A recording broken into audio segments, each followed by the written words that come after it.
Some people believe a uniform makes them invincible. Some believe power means they can take whatever and whoever they want. And sometimes life lets them believe that, right up until the moment the hammer drops.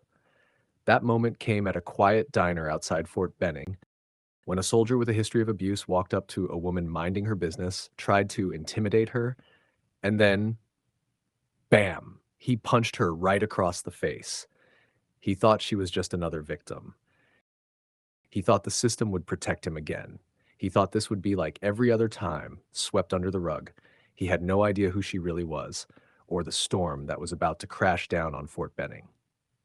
Before we continue, welcome to Voices Unchained, where truth, justice, and accountability get the spotlight they deserve. Tap like, hit subscribe, and tell us where you're watching from. This story deserves to travel. Kate sat at a diner patio just outside Fort Benning's gate. Laptop open, iced tea sweating on the table, sunlight warming her face. Peaceful, focused, unknown in that moment to everyone around her, but quietly powerful. A young black woman, disciplined posture, calm aura. She wasn't killing time. She was writing her master's thesis on military justice, specifically how sexual assault and abuse complaints by servicewomen disappear in the system. Not from theory, but from countless testimonies she carried in her heart. And no one there knew that Kate wasn't just a civilian. She was Captain Kate Jackson, battle-tested, recently injured during a classified mission in Eastern Europe, on medical leave. A soldier who earned everything through grit, never favors, never shortcuts. And daughter of Letter General Florence Jackson, a three-star Titan of the armed forces. But Kate never introduced herself by her lineage. She never used her mother's stars to get respect. She believed in merit, honor, dignity. At that diner, she wasn't Captain Jackson, just Kate, just a woman working quietly, choosing peace. Inside, Phil sat with his buddies, loud laughter, arrogant posture, the kind of soldier who mistook fear for respect. 8 years in service, 5 formal complaints for harassment and assault, a trail of fights, female soldiers who avoided him, civilians who had reported him, every report against him, gone, buried, smoothed over by leadership. At worst, a warning, maybe extra duty. Phil was valuable, experienced, the kind they protected instead of punished. His friends saw his expression change the moment he spotted Kate. "She's pretty," he muttered. "I'm going to go introduce myself." One of them swallowed uneasily. "Just leave her, Phil." Phil smirked. "Relax, I run this area." He didn't walk toward her, he swaggered. Phil pulled the chair opposite her and sat without permission, leaning forward with that hungry grin predators wear. "I saw you from over there," he said. "I want you." Kate's heart didn't race, her patience thin. She had seen this breed before. Confident, entitled, believing women exist for conquest. Calm, steady, she replied. "I'm not interested. Find someone else to bother." Zuof, his smirk snapped. "Mind how you talk to me. I run this area." "I don't care who you are," she said. "You're bothering me. Please leave." He leaned closer, frustrated by boundaries he didn't expect. Then, like a child throwing a tantrum in a man's body, he slammed her laptop shut mid-typing. Kate sat back, shocked. "Are you crazy?" And then it happened. His fist shot forward, fast, ugly, unforgiving. Crack. Kate hit the ground. Her glasses flew. Blood streaked her lip. He'd punched her right across her face. The diner froze in horror. Phil stood over her, chest rising, satisfied, the look of a man who had done this before and walked away every time. 2 friends rushed and restrained him. He still grinned, confident nothing would happen. They dragged him out. He spit the words, "Don't worry, I'll be back by tomorrow." His arrogance wasn't bravado, it was history. What he didn't notice was Kate's phone still recording on the table.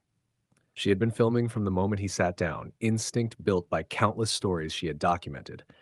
Base security arrived, statements taken.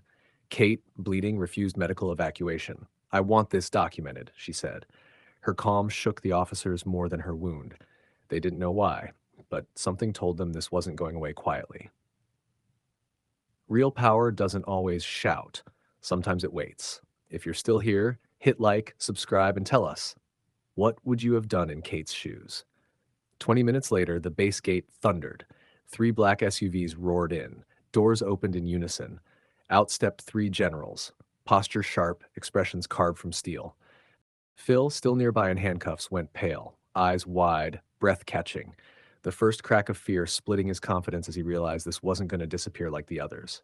Leading them, Letter General Florence Jackson, 3 stars gleaming, controlled fury in her eyes. They moved with purpose straight to the base commander's office. Colonel Jake Thompson, golf clubs in hand, dreams of an afternoon on the green, froze as the trio approached. General Jackson didn't waste breath.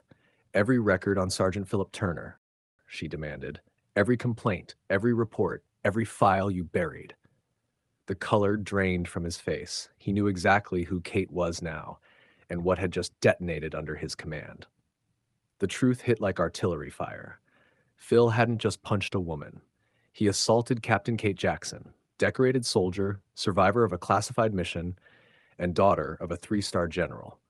She spent her entire military career refusing any special treatment she reached, where she was today not because of favoritism, but sheer hard work. Kate was in the cafe working on her master's thesis on military justice, specifically on how sexual assault and abuse against women were erased and disappeared within the military system. The research was personal driven by stories she'd heard from service women. Kate swore to make a change. Benning went into full lockdown. No one in, no one out. Orders echoed across the installation. Accountability starts now. Investigations erupted, files unsealed. Whispers turned into statements. Female soldiers who had suffered in silence stepped forward, finally believing someone would listen. Phil, arrested before sundown. Military and civilian charges. His company commander, the man who hid his crimes to protect promotion stats, relieved of duty on the spot. The web unraveled further. Names emerged. Predators. Enablers. Commanders who picked reputation over justice. One woman's strength exposed an entire culture of silence. And Fort Benning learned a truth it had forgotten. No soldier is above the law.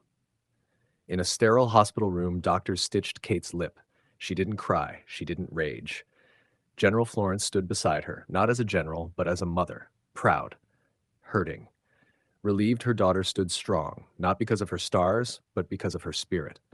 Fort Benning stayed locked down 4 days, new leadership installed, new protocols mandated, a culture forced to reckon with itself.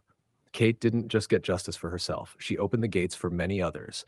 She reminded the military, strength isn't loud, power isn't abuse, respect is earned. And predators, their time always runs out.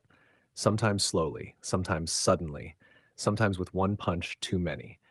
If this story shook you, inspired you, or restored your faith in real accountability, smash like, hit subscribe, and drop your location in the comments. And remember, never underestimate the quiet ones. Sometimes they're warriors, sometimes they change the system, and sometimes they're the storm.